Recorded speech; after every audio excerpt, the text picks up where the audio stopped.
be fun to do a little video showing people the cookbooks I've bought recently. I love buying cookbooks. I'm an equal opportunities cookbook buyer. I buy them from charity shops, I buy them online from retailers such as Amazon and the Book People.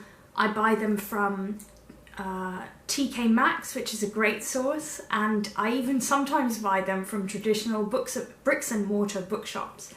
And so I'll start with the one I bought longest ago, and that is Scandilicious Baking by Gizzi Erskine. Gizzi Erskine is a blogger, or she started off as a blogger, and her focus is really on cooking traditional Nordic and Scandinavian foods, bringing them to your own kitchen. She actually grew up in Norway but lives in London, and her first book was Secrets of Scandinavian Cooking. So this is her second book, Scandilicious Baking. I bought it for £2.50 from, I think, the British Heart Foundation charity shop near where I live. And I think it's a really bargain price. RRP of this is 25, so I got it for 10% of the recommended retail price, which is a great deal. And it is a really, really nice book. Show you some of the pictures from it as I talk about it. It's got a nice mix of savoury bread recipes and sweet recipes, and although the focus is very much on traditional Scandinavian Nordic baking, there are some recipes where Gizzi Erskine has put her own modern twist on the ingredients, or a slightly British twist from, and it's very, very beautiful. Some of the recipes include things like Dane chocolate muffins.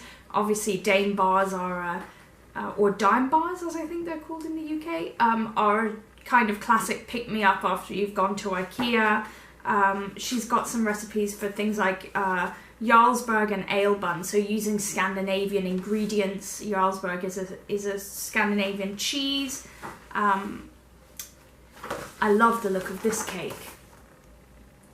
Absolutely gorgeous. And she has the princess tarta. She has a recipe for the traditional Swedish princess cake, which I think is also an IKEA staple, but this is a good example of one that she's put her own twist on, because she includes popping candy in it to modernise it a bit. So it looks like an absolutely lovely book. I think I'm really going to enjoy baking from it. I don't bake that much sweet food anymore, not that much cake and biscuits and so on, but the savoury recipes in here look really lovely. She's got things like barbecued bread, breadsticks 3-way, spelt picnic buns. She's also got the cinnamon swirl buns. Of course, you can't have a book on Scandinavian cooking without having those cardamom swirl buns, but she's made them into pops rather than just having them as traditional buns. So that's another example of something that she's put a twist on.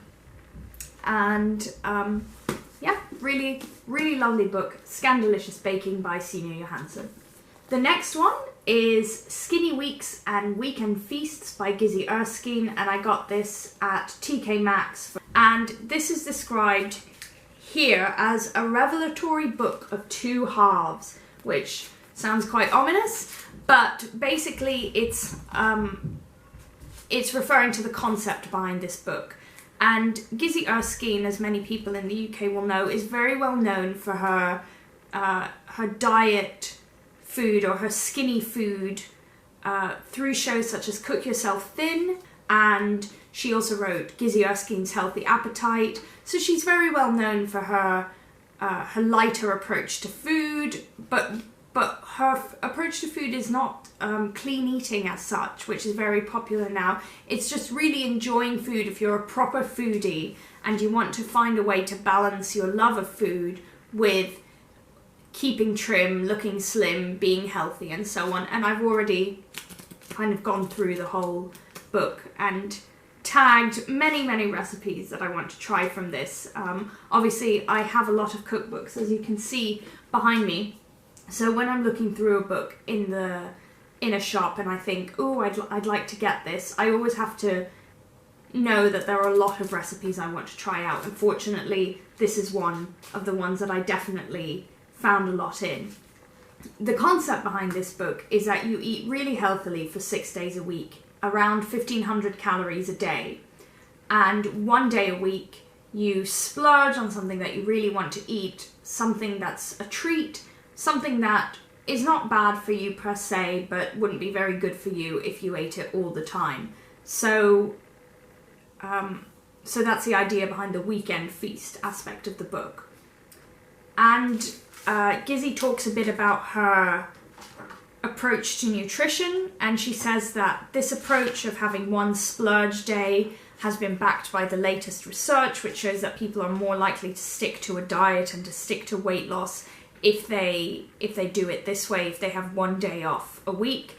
I recently read B. Wilson's First Bite, and she talks about how longitudinal studies and other research have shown that people tend to maintain their weight loss best if they actually eat a consistent amount throughout the week, so they don't splurge at the weekend. So there is some contradiction there between what I'm reading in this book and what I've read in some of the others, but still, the advice in the first sections, which is a kind of nutritional approach, I think is very sensible, very balanced, and it's really aimed at people who are foodies, who love to eat, who love to try new things, love experimenting in the kitchen, and who don't want to cut anything out. They don't want to cut out cheese, don't want to cut out meat, and that's really great because I'm not vegan. I don't need to eat a gluten-free diet, but I still want to eat really healthily throughout most of the week and pay attention to the macronutrient intake I need because I go to the gym quite a lot, so I try and keep an eye on the amount of protein I need. And one of the things she says is, in her skinny week survival tips, is don't be afraid to use big flavors and high-fat ingredients like chorizo and Parmesan cheese in your cooking. Just use them in small quantities.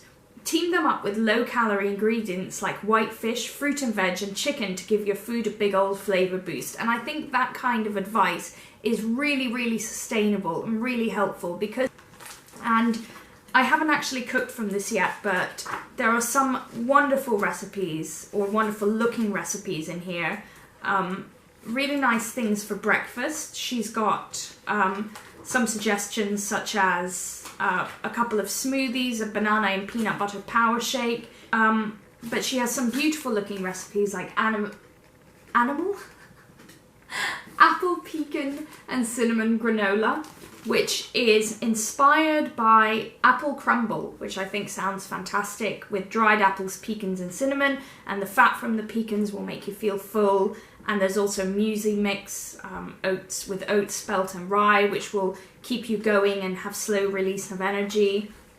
For some of the mains that she has, she includes things like black bean tacos with radishes, tomatoes and avocado, which just looks so colourful and appetizing. She's got some great meals for lunch on the go, such as this smoked salmon, avocado and brie on rye, open-faced sandwich, which looks lovely. She's got quite a few soups as well, which I think is really good because I'm lucky enough to have a kitchen at work and I tend to just heat up soup for my lunch, except in high summer, and even then, often in the UK, it's still cool enough to eat a soup. So I was really, really excited by this one. Chorizo and chickpea soup with rose harissa. It sounds really, really lovely. I really like all the flavours, and I love chickpeas, and chorizo is absolutely fantastic and wonderful.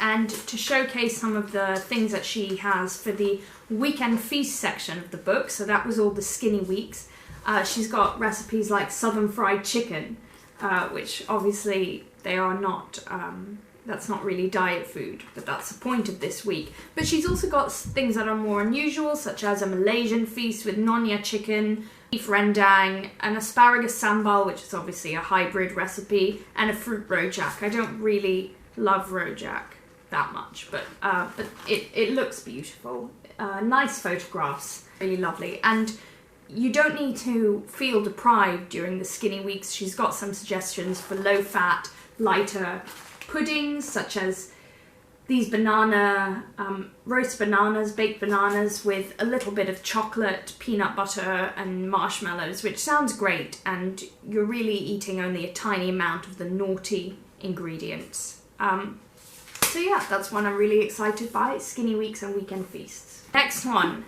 it's a book that really doesn't need much of an introduction. It's Deliciously Ella Every Day by Ella Woodward, and Ella Woodward is the super blogger behind the blog Deliciously Ella, which is one of those iconic new clean eating blogs which are pioneering this clean eating trend where you don't eat, it varies between people, but you know, very often you don't eat gluten, you don't eat wheat, you don't eat dairy in some cases. Ella Woodward follows a plant-based diet, so she doesn't eat dairy, doesn't eat meat, doesn't eat fish. Some of the others do eat meat, but it has to be organic, grass-fed, pastured, all of that stuff. So I have the first Deliciously Ella cookbook, and I was a bit on the fence about it. It didn't seem that well edited, and it was a bit chaotic. The writing wasn't that great, and so on. And yet I was still pulled in to this book. I bought it at a Book People sale, which was held at my work, and I think I got this for £10 or £7, and the recommended retail price is £20, so around half price.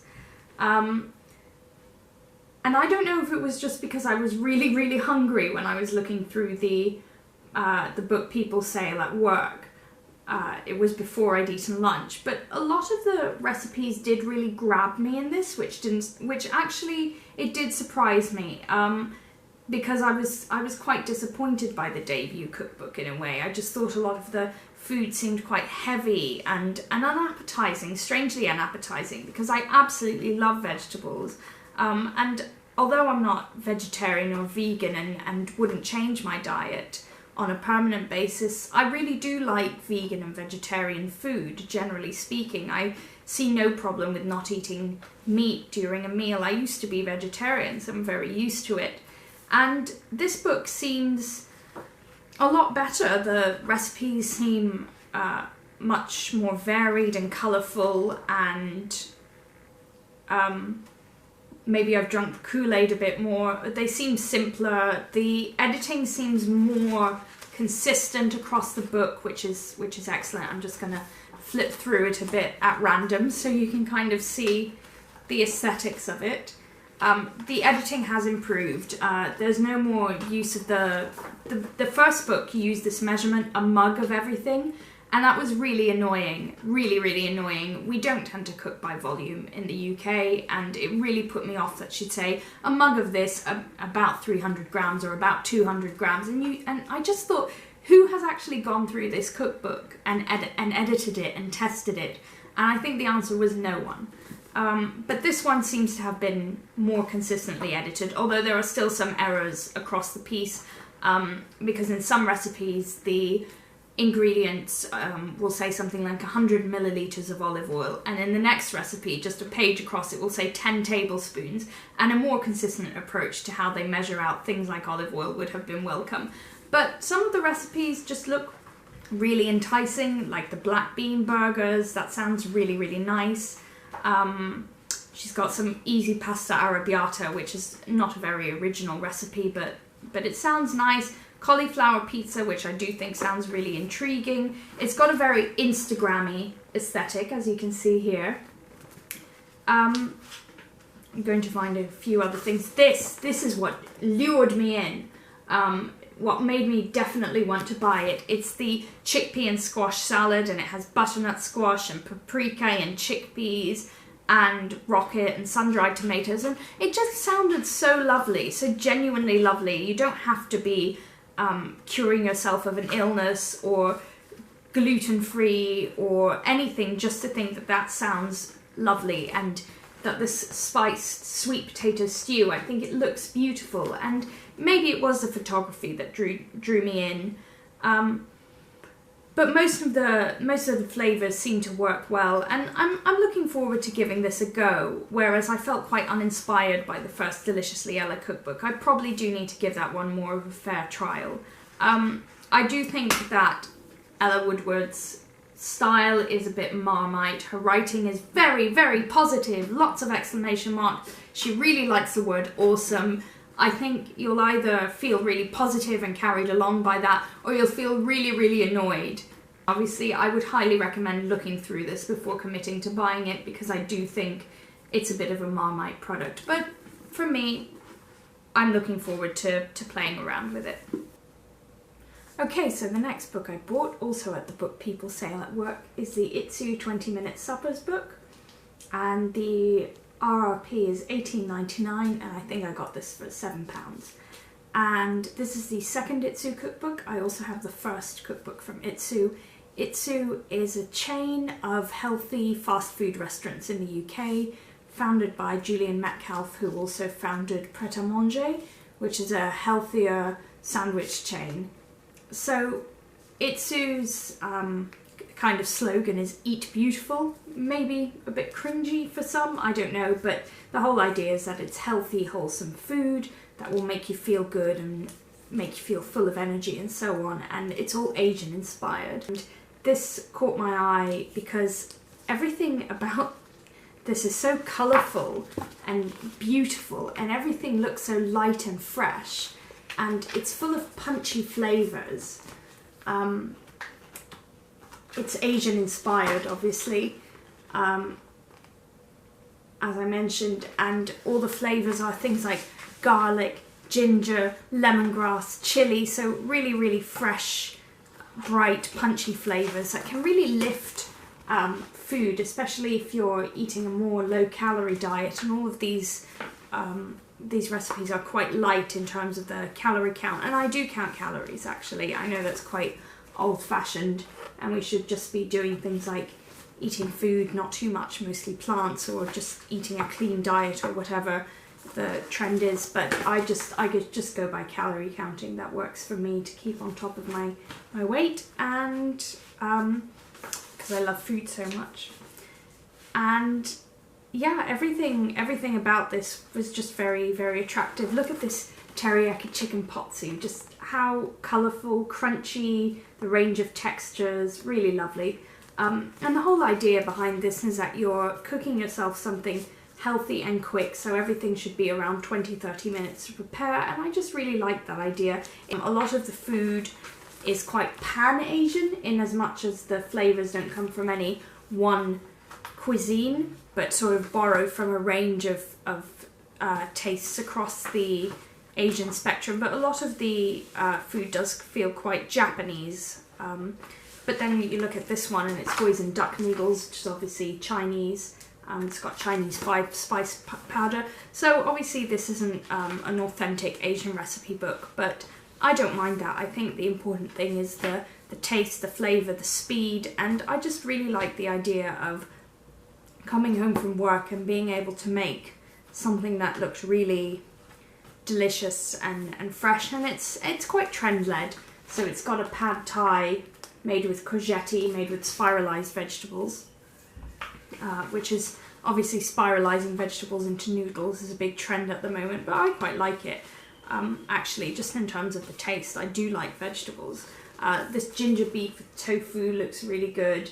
And what I just really like about this is, although it's low in calories, it's got a lot of punchy, vibrant tastes. The colours look wonderful, lots and lots of vegetables. Look at that prawn and coconut soup, really luscious. And it just seems to me to be a good way to cook and eat on a daily basis. So I was really attracted by this cookbook. I really do like Asian food. I found it quite filling. I do like most of the recipes in the first Itsu cookbook. There are a couple of things that I definitely won't cook. I won't make the seafood ramen, which is seafood and it has an egg. I really don't like the combination of egg and meat, so I won't make that. But most of the recipes I can see myself cooking and eating and enjoying. So really looking forward to using that. They've got lovely, lovely stuff in here, and it all looks so crunchy and appetizing, and I think that's fantastic, and definitely something that healthy eating cookbooks need more of, that really appetizing factor. I also really like about it, I almost forgot to mention, is that each recipe has a calorie count at the top, and I find it really helpful when cookbooks of any stripe include the nutritional information, because then I don't have to do the calculations myself. So the next one, the second last one, is Get the Glow by Madeline Shaw, and this is another clean eating cookbook, and as you can see from the sticker here, I got this one reduced $4.99 from Books Warehouse. Books Warehouse is a book discounter, and they have one near my work, which is good or maybe bad. They have lots of books at really reasonable rates, and not just obscure books. I've gotten my Ottolenghi cookbook for about £10, and it's really hard to find that for below £20. So the RRP of this, I can't find it, but it's probably around £20-25, and I got it for £5, and because of the damage, which looks a bit like water damage, or I don't think it is water damage, I think it's just it got bent. But since it's just for my personal use, I didn't mind that at all. The cookbook's going to get messed up when I start cooking from it anyway. Splatter soy sauce all over it or something like that, if she uses soy sauce, which I don't think Madeline Shaw does, because soy sauce has gluten in it, and this is one of those clean eating books. As I mentioned before, clean eating is a very big trend at the moment, and Madeline Shaw is a health coach, and she is very much at the forefront of this trend. She is Millie McIntosh's health coach. So Millie McIntosh was formerly in Made in Chelsea, and she is married to the musician Professor Green and all of that. So you can see it's kind of beautiful food for beautiful people, or clean food for beautiful people kind of thing going on. And the front of the book, the first section, is basically nutritional information. So Madeline Shaw's Guide to Nutrition. And I have to say, I did read this, and I completely, I disagreed with most of it, actually. She uses this phrase, wheat is like sandpaper for the gut. And that might be true for some people, obviously. Some people do have autoimmune deficiencies, allergies, intolerances, celiac disease, which means they can't digest wheat, can't digest gluten. But the majority of people do not have these health concerns. I say that my attraction to the book was not based on the advice to give up gluten, give up wheat, give up all sugars, and so on and so forth. It may have worked for her. I'm not convinced by this kind of nutritional advice to follow very restrictive diets for someone who's otherwise perfectly healthy. But that being said, the recipes do look nice. They do look fresh. They do look healthy. This is another pad thai overload, a raw pad thai. Madeline Shaw does use fish and meat in her recipes, unlike Ella Woodward, as I mentioned, who follows a plant-based diet. Not vegan, plant-based. And just some of the flavours, they do look really nice. And that was what attracted me to the book, because even if I choose to eat gluten and wheat, or I don't choose to eat gluten and wheat, I eat bread and I eat other foods that contain gluten and wheat, because it's perfectly fine for my body to digest them. But still, something like this looks really nice, and I can have it with whatever I want on the side. And it's got tender stem broccoli and chili flakes, pumpkin seeds and goji berries, so a bit of sweetness, and that sounds really nice. And the recipes all looked quite simple. It's not too complex, and because of this I just decided to get the book. I probably, in fairness, would not have purchased the book full price because of my concerns about the nutritional aspects and nutritional advice. But I mean, this squash curry, lovely, beautiful colours, looks really tasty, looks really achievable to make, and yeah, so nice recipes. Not sure about the underlying philosophy on this. Again, clean eating is quite controversial. There are a lot of people who have a problem with the very phrase clean eating, because it implies that eating is somehow inherently dirty and you have to do something to make it clean. But yeah, a lot of this was just very attractive.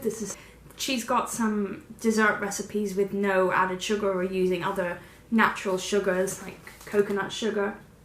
Actually quite a high proportion of sugar looking at it, which is a bit surprising. But sometimes I just like to experiment with these things because of the flavour and so on. So yeah, looking forward to trying that out and seeing if it's worth the hype. And finally, the last book I got, the most recent book I got, which I actually got today from Oxfam, $2.99, Nigel Slater, Thirst. And we had this book at home when I was younger. My parents had it. And my parents both actually had a juicer in their homes. And yeah, it just caught my eye, such a cheerful cover, and the cover is actually rubberized. And Nigel Slater is one of those writers who's really focused on the pleasure of food, and he's very frequently referred to as Britain's favourite food writer. He writes for the Observer, and you can read all of his columns on The Guardian online, and his recipes are definitely a mixed bag. I think some are lovely, absolutely lovely, and there are others which are really just what he would want to eat and maybe no one else. So he's a bit of a mixed bag, but his focus really is on pleasure, and Thirst is his juicing and smoothie and other beverages book. And the focus on juicing today is often really health driven. Combine kale and combine it with maca powder and coconut water and mix something up that's really, really nutritious. And Nigel Slater says in the introduction that he is aware of the health benefits of juicing, but he's not included a single recipe that he doesn't find utterly delicious, and he's also included indulgent recipes. And this book is not extremely recent.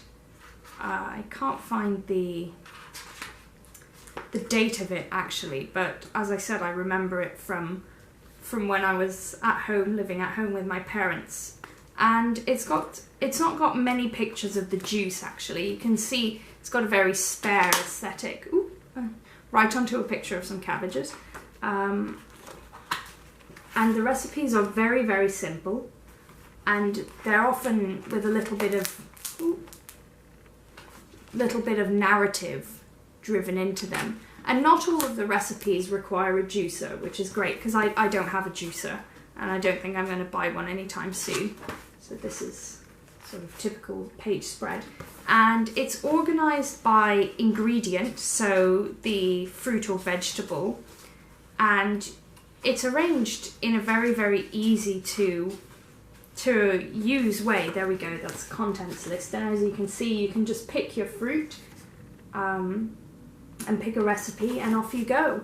And in addition to the juices, they've got he's got smoothies, what he calls thickies, which are a bit thicker, I guess. It's a bit of an odd name, as he admits himself, not one that he really likes. And there's an indulgence section at the back, which is really not something you'd find in a lot of these health-driven juicing books. Things like iced cappuccino with 2 cups of freshly made, really strong espresso, 2 balls of vanilla ice cream, and a bit of milk. And oh, that just sounds amazing. It's obviously a dessert though, not really a juice to drink in the morning. And yeah, I picked this up because I have been drinking a lot more juice and green smoothies in the morning, and I do really like green smoothies, but I always just have the same one really, which is the Green Monster smoothie from Angela Liddon's Oh She Glows cookbook, which I really like.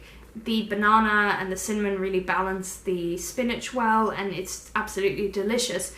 But I just thought it would be nice to mix it up in a way that's driven by flavour rather than by just health concerns and packing in lots of superfoods. And Nigel Slater is just a writer who can really draw you in to whatever he's talking about. As I said, he can be a bit of a mixed bag, but you know, for my money, there's no finer orange juice than that from a winter Tarocco orange. Orange pink rather than vampiric magenta, it has a smack of sharpness to it that makes it more refreshing than the ruby fleshed fruit. And a phrase like that you very rarely see in these clean eating, health-driven juice books, or health-driven cookbooks generally. And I think that's why I was so attracted to this, and really wanted to try it out again. And I've had some juices from here that my father especially used to make me from this when I was younger, and they were really delicious, really lovely. So looking forward to getting back into that, and maybe one day I will have a juicer, but probably not anytime soon because my kitchen is really, really cluttered with gadgets and I need to stop. So yeah, I'm going to put that one down. That was all the cookbooks I've bought recently. Quite a range, from baking to juicing to clean eating generally, from a range of different sources, charity shops, bookshops and so on. And I hope that was interesting and fun, and let me know what new cookbooks you've bought recently.